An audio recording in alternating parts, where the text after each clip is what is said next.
Video game journalists are fantastic at making themselves look ridiculous. They constantly complain about their personal political beliefs not being pushed in content. They constantly attack the very people they need to read their articles. And overall, they typically have the wrong take. Their opinion is wildly different from gamers, which means that there's a massive disconnect between the access media and customers. But now they're giving Death Stranding 2, which has gotten great critic scores from everybody else, a 7.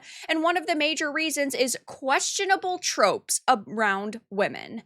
I have a few different things to show off, but before I get into the topic, if you enjoy the content I create, check out the links in the description, join the community in my live streams, and consider supporting through Patreon or YouTube memberships. Now, I understand these journalists are human beings, except for, of course, when they're using AI to write their articles because they're awful at their job, and they are going to have opinions that are going to differ from everybody else's, but they are consistently on another page in a completely different book than where gamers are. Gamers will give something an 8 or a 9, and journals will give it a 5 or a 6, or vice versa, where they'll give Dragon Age of Aelgard a 9 or a 9.5, and then gamers will literally say it's awful and give it a 2 or a 3. They're just always completely off base, and it's like they don't know what makes a game good. I think a big part of that is that they're not playing through a full video game experience. They are rating it and reviewing it based on maybe half of the game or even a quarter of the game. I do genuinely believe that when journos often complain about combat in Souls-like experiences, if it is one of those games that has a lower difficulty, they lower it, but then they still complain because they had to lower it, so that means that the combat is bad. Like, these people, time and time again, just cannot be trusted. They have proven that so often, and it does suck, right? Because the access media should be trustworthy. We should be able to click on a GameSpot or a Kotaku or an IGN review and see a review that is just based on the game, not how, oh my gosh, they were personally offended by this experience based on things like questionable tropes around women, or in a game like Black Myth Wukong, they were complaining about the lack of diversity and inclusivity. I've got a few different articles to read, even the Wired one, right, where they were complaining about Hogwarts Legacy because the developers dared not come out and make a statement on how terrible J.K. Rowling is. But yes, we have GameSpot putting out their Death Stranding 2 review. Now, this is actually a game I am going to be streaming, but I don't have the most hype for it. After seeing all of the positive ratings and how much the hype has grown, sure, I might feel a little bit more excited, but I'm cautiously optimistic about this one. I want it to come out and I want it to be good, but at the same time, I wasn't absolutely in love with the first game. I didn't think it was like a 10 out of 10 by any means, though. Well, when journos put out reviews like this where they're complaining about something so simple, I know a lot of people are going to pay more attention to the game because they think, well, if the journos hate it, I'll probably love it. Now, in this review, there is an entire section about women and how they were bothered by portrayals in this game. It says this obsession with honoring past legacy also carries the baggage of some of the series' worst tropes, particularly around the portrayal of women, which the first game was also guilty of. Now, before I read the rest of this, I just want to say, as a woman myself, I am perfectly fine with seeing women portrayed in all sorts of ways in media. I'm fine with them being sex objects. I'm fine with them being strong and independent. I'm fine with them having agency or being saved and not having agency. Like, that is the beauty of entertainment, is that you can tell so many different stories, and this is clearly the way that these developers wanted to tell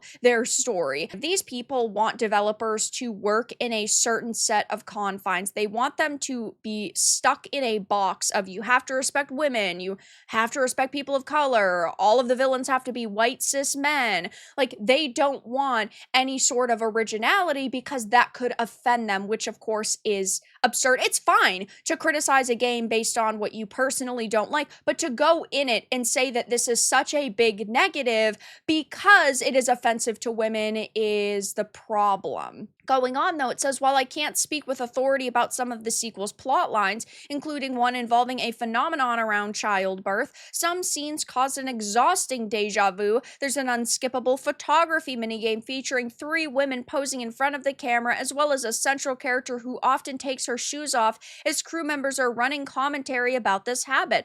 Oh my gosh, guys, a character has a quirk that this reviewer doesn't personally agree with.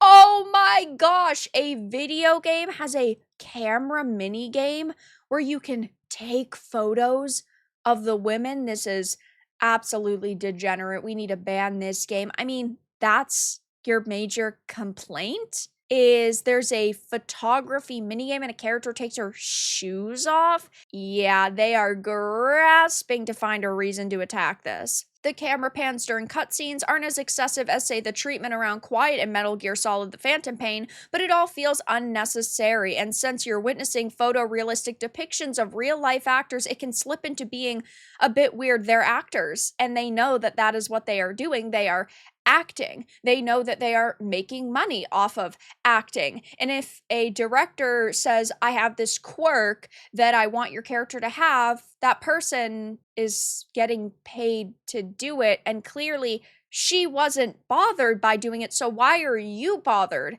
that she's doing it? It just really doesn't make sense to me. So suddenly we can't see feet in video games anymore. That's like saying, oh, we can't see hands anymore because someone might have a hand kink. Oh no, guys, we can't show shoulders in video games anymore. I mean, it's just ridiculous, but I really don't think that that's some like revolutionary statement that I'm making. None of us really trust them. We all think that they're pretty ridiculous at this point. And the rest of the review is also pretty questionable. Like, I haven't played it myself yet, so I can't give you my firsthand experiences. I will be streaming it, but they're saying the boss fights are unimaginative, the friction is lost, rendering some challenges superficial, the focus on weapons and spectacle detracts from uniqueness, and the repetitive story beats that are too close to the first game. But they're saying that the good is that the core gameplay is still unique.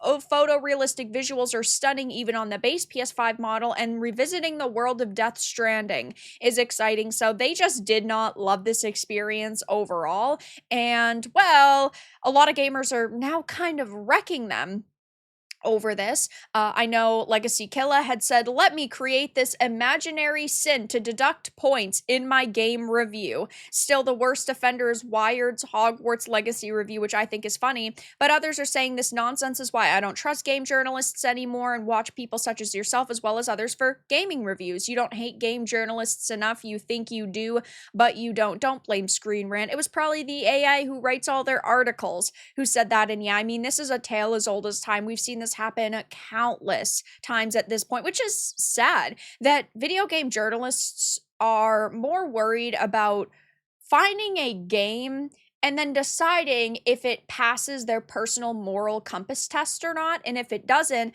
they go out and attack it. I mean, with Black Myth Wukong, reviews were cutting the scores for lack of inclusivity and diversity, which was insane because IGN was the worst offender. For months leading up to release, they had tried to cancel Game Science. They attacked gamers who were defending this title. And then it came out and they were basically like, oh, well, this game doesn't feature really any women, and they could have diversified the cast a little bit more, even though there's an entire chapter in the game focusing on only female characters. So they either didn't get that far in the game, I believe it was chapter 4 or 5, or they didn't want to put that in their article and in their review because it didn't push the narrative that they wanted to push. So either way, they can't be trusted. We have had Wired in the past basically demanding that people had boycott Hogwarts Legacy because of J.K. Rowling,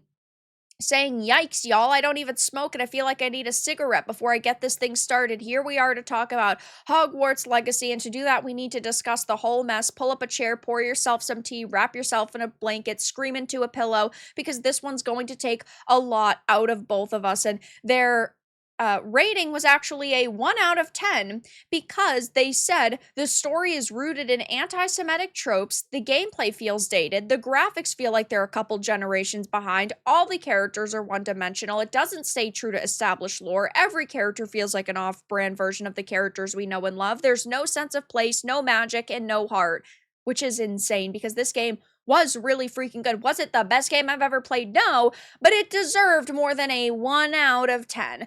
And, well, this is just why we can't trust these types of people, because they wanted to trash it based off of J.K. Rowling and their hatred for her. And you guys know that I personally do not trust video game journos, but most of them are giving Death Stranding 2 really fantastic scores. 4 out of 5, 4 out of 5, 7, 9, 9, 9, 9.5, 9.5, 10, 10, 10, 10, 10, 10, 5 out of 5, 5 out of 5, 5 out of 5. So it's looking really good for this game so far. I don't see a way that this is going to pass my personal game of the year thus far, Expedition 33. Maybe I will be blown away, but a lot of journos are saying it's actually really good, except for GameSpot, who, of course, is giving it a negative of questionable tropes around women. So I will be keeping my eye on this, and also on the reviewer who put this up to see if they are going to trash gamers for criticizing their review or if they're going to double down. But for now, that's all that I really had to discuss in this video. Let everyone know your thoughts in the comments below. If you enjoyed this, give it a like, and if you didn't, give it a dislike. I appreciate your support either way, but I'll talk to you all again in the next video really soon.